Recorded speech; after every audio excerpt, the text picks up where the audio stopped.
How's it going? Good? Okay, so we are going to work on writing an exponential form into a logarithmic form. Now, in this case, they're saying writing as a natural logarithm. All right, so here's first things first. If they want me to write it in a logarithm form, then I need to get rid of the exponential form, which means I need to get rid of this base. I need to get rid of that e.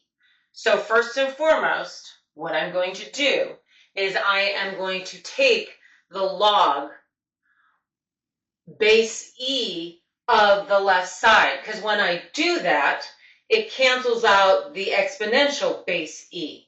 But if I do it to the left side, I do it to the right side, which means on the left side, log base e, exponential base e, they're going to cancel out and I have just a k.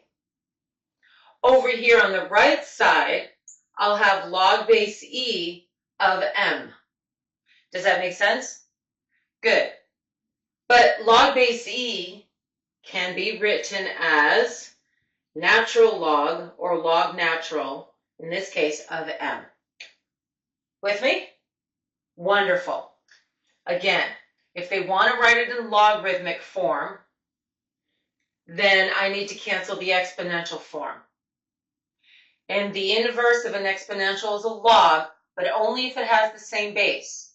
So I had to take the log base e of the left side to cancel the base e exponential on the left.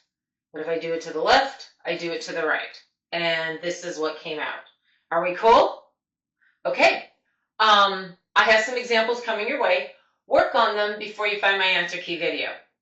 Have fun. Catch you guys on the flip side.